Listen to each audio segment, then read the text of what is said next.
Israel Iran మీదకి అణుదాడికి ప్రయత్నం చేస్తుందా అనే దానికైతే అంతర్జాతీయ సమాజం అవుననే సమాధానం అయితే చెబుతోంది. ముఖ్యంగా ఇప్పుడు బెంజమిన్ నెతన్యాహు ఈ యొక్క అవకాశం మళ్ళీ రాదు, ఇప్పటికే అమెరికా మీద తీవ్ర ఒత్తిడి ఉంది, ప్రపంచ దేశాలు మళ్ళీ ఇరాన్ మీద దాడి చేయడానికి అమెరికాని వెనక్కి లాగుతాయి, కాబట్టి ఇదే మంచి అదును, 21 రోజైనా సరే ఇంకా ఇరాన్ అదుపులోకి రావడం లేదు, పైపెచ్చు ఇప్పుడు గల్ఫ్ దేశాల మీద దాడి చేసి ఇరాన్ మీద ఒత్తిడి పెంచేస్తుంది.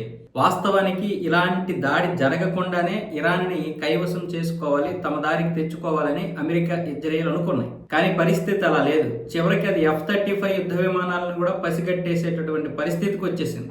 ఇలాంటి నేపథ్యంలో ఇప్పుడు ఇజ్రాయెల్ అనుక్షేపణతో దాడి చేయడానికి ప్రణాళికలు రచిస్తుంది అని అంతర్జాతీయంగా జరుగుతున్నటువంటి చర్చకి బలమైతే చేకూరింది. ఎందుకంటే ఇప్పుడు ట్రంప్ ఎక్కడికక్కడ సైనిక చర్యలు తగ్గిస్తామని ప్రకటించాడు. ఇరాన్ మీద విధించినటువంటి చమురు ఆంక్షలను కూడా సడలించారు నెల రోజుల పాటు. అంటే ఏవైతే ఇప్పుడు ఇక్కడ నడి సముద్రంలో ఉన్నటువంటి చమురు ఉందో 14 కోట్ల బ్యారెళ్ళు అవి అమ్ముకోవచ్చు అని దాని యొక్క దీన్ని ఆంక్షలను అయితే సడలించడం జరిగింది. సో రోజు రోజుకి కూడా అమెరికా వెనకడుగేస్తుంది. పైగా పెంటగాన్ ఇప్పటికే ఆయుధాలు అయిపోయాయి, 18 లక్షల కోట్లు అంటే $200 బిలియన్ కావాలని అడుగుతోంది. మరొక వైపు ఏమొచ్చేసి అమెరికా మీద తీవ్ర ఒత్తిడి వల్ల పాశ్చాత్య దేశాలన్నీ కూడా వెనక్కి లాగుతున్నాయి అనే ఉద్దేశంతో ఇప్పుడు బెంజమిన్ నెతన్యాహు ఎలాగైనా సరే ఇరాన్ని దారిలోకి తెచ్చుకోవాలి, ఇదే మంచి అదును అన్న విధంగా ఒక్కసారి అణుదాడికి అయితే ప్రయత్నాలు చేద్దామన్న విధంగా దానికి ముందడుగుగా వేయడానికే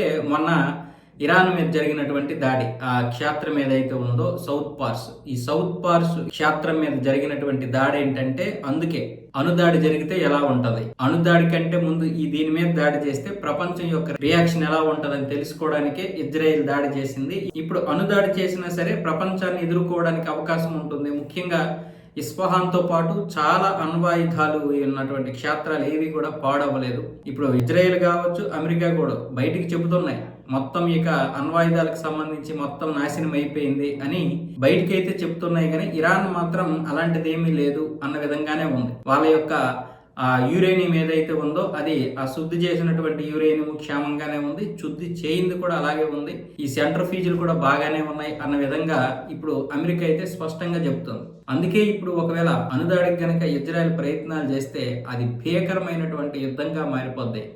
ఆ తర్వాత మరి మిగతా దేశాలు ఏ విధంగా స్పందిస్తాయో తెలియదు. ఒకవేళ అదే కనుక జరిగితే 3వ ప్రపంచ యుద్ధం వచ్చినా ఆశ్చర్యపోనక్కర్లేదు. ఇజ్రాయెల్ వెనకడుగేసింది ఇందుకే. ఇప్పుడు అణుదాడి జరిగితే ప్రపంచ దేశాల యొక్క రియాక్షన్ ఏంటో పూర్తిగా తెలియకపోవడం వల్ల ఇజ్రాయెల్ అయితే వెనకడుగేస్తుంది. కానీ ఇలాగే కొనసాగితే ఇక లాస్ట్కి ఏదో ఒకటి జరగవచ్చు.